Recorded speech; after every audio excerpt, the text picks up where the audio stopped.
Fast track. 이 강의는 여러분들이 패스트트랙 교재를 가지고 있다는 걸 전제로 해서 진행하고 있습니다. 스마트폰을 거치대에 놓고 교재 내용을 따라가면서 학습해 보세요. 단, 어휘는 스마트폰만 보아도 학습이 됩니다. 65강 용어 1에서 12. 첫 번째, 자웅동체. 자웅동체는 암컷과 수컷의 기능이 한 몸에 있는 것을 말하죠. 자식을 생산할 수 있습니다. 혼자서. 지렁이, 달팽이, 그리고 마블가재라고 하는 것들이 자웅동체입니다. 우리 사람 같은 경우는 혼자서 수정해서 이세를 낳을 수가 없죠. 당연히 자웅이체, 즉 암수 딴 몸입니다. 2012년 지방직 시험에 일부 암컷 도마뱀이 자웅동체로, 즉 혼자서 번식을 한다라는 내용이 나오고 있네요. 2번, 코페르니쿠스의 발견. 코페르니쿠스가 지동설을 주장하기 전에는 천동설이 진리라고들 알고 있었죠. 천동설과 지동설이 뭔지 잠깐 확인하고 넘어가겠습니다. 몇백 년 전에는 누구나 지구는 평평하다고 생각했지요. 그리고 해나 달이나 별은 지구를 중심으로 뜨고 지고 한다고 생각했습니다. 지금도 우리는 그렇게 느끼죠. 이게 천동설이죠. 그림을 보세요. 지구가 중심이고 해가 돌고 있습니다. 이것이 천동설이 주장하는 것이죠. 2000년 전 그리스의 천문학자 프톨레마이오스가 주장을 한 내용입니다. 그렇지만 종교인이면서 의사이기도 했던 코페르니쿠스는 지구는 우주의 중심이 아니고 달의 중심에 지나지 않는다라고 했죠. 지구는 다른 행성과 마찬가지로 태양을 중심으로 그 주위를 돈다, 공전한다고 자신이 연구한 결과를 주장합니다. 이것이 지동설이죠. 그러나 교회는 우주의 중심은 지구고 지구의 중심은 신이라고 믿고 있었기 때문에 코페르니쿠스를 이단으로 몰고 코페르니쿠스는 그가 쓴 책이 널리 퍼질 때에는 이미 사망하게 되죠. 그림을 보세요. 태양이 중심이고 지구가 돌고 있습니다. 이것이 지동설이 주장하는 거죠. 지금은 우리 모두가 지동설이 맞다고 알고 있죠. 용어 확인해 두시기 바랍니다. 탈레믹 시스템, 헬리오센트릭 혹은 코페르니컨 이라는 말들이 붙으면 이런 내용이라는 거.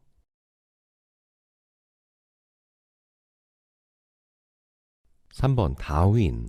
교회가 지배한 유럽의 중세는 인간은 신이 창조했다고 믿었죠. 다윈이 인간은 신이 창조한 게 아니라 진화의 산물이라고 주장을 하게 됩니다. 원숭이가 인간과 같은 조상을 가진 것처럼 된 거죠. 그러나 사실 이건 진화론에 대한 정확한 이해는 아닙니다. 아무튼 당연히 다윈의 이론은 교회와 정면으로 충돌하고 아직도 일부 종교색이 짙은 학교에서는 다윈의 이론을 가르치지 않습니다. 4번, 프로이트 학설. 인간에게 종교가 필요한 궁극적인 이유는 유아기의 무력감이다. 유아기 이후에 그는 부모 없는 세상을 인식할 수 없고 그 스스로를 위해 정의로운 신과 친절한 자연을 만들게 된다.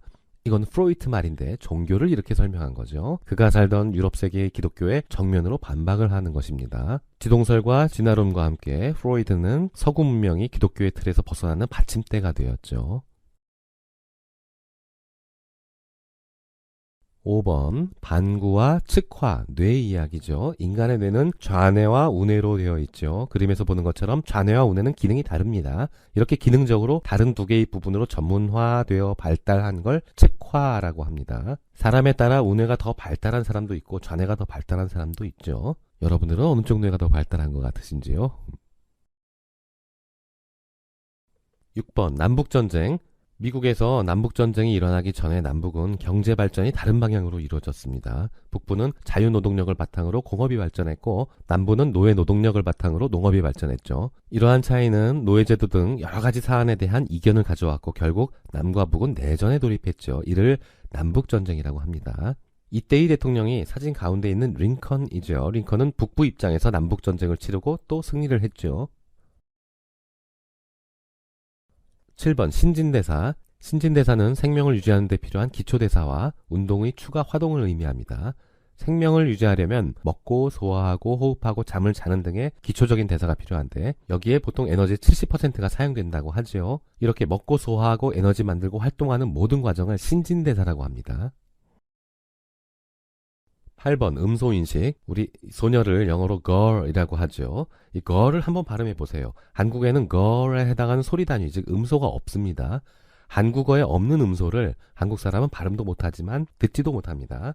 한국인, 미국인, 일본인들이 서로 상대 나라 말들을 어색하게 하는 것은 억양을 포함한 음소가 서로 다르기 때문입니다. 영어의 케이크는 A, 의 세 음소로 되어 있는데 글자를 보고 해당하는 음소를 생각해내는 과정을 음소 인식이라고 합니다. 9번 면역. 면역력은 감염 등으로부터 우리 몸을 보호하는 힘을 말하죠. 이는 몸에 원래 내재된 면역하고 적응에 의해서 만들어진 면역 기능으로 나뉘어지죠. 외부에서 약한 병균을 만들어서 사람 몸이 거기에 적응해서 면역력을 갖게 하는 것. 그게 만들어진 면역이죠. 10번 플라시보 효과. 플라시보는 가짜 약을 의미합니다. 아무 효과가 없는 물질을 환자에게 약이라 속이고 이 약을 계속 먹고 병세가 호전되는 것은 환자가 약을 먹었다라는 심리적인 효과에 따른 것으로 이걸 플라시보 효과라고 하죠. 11번 연쇄적인 생산 및 공급 과정. 서플라이 체인은 서로 연관되는 과정을 가리키는 산업용어입니다. 예를 들어 나무를 자르기 위해 벌목을 하고 그 나무로 종이를 만들고 그 종이로 책을 출판하는 것은 일종의 연쇄적인 생산 그리고 공급 과정이죠. 또 다른 예로 자동차나 비행기 같이 수백만 개 이상의 부품으로 제품을 만드는 건 복잡한 서플라이 체인이라고 할 수 있습니다. 12번 마틴 루터 킹. 마틴 루터 킹은 1963년에 유명한 연설을 합니다.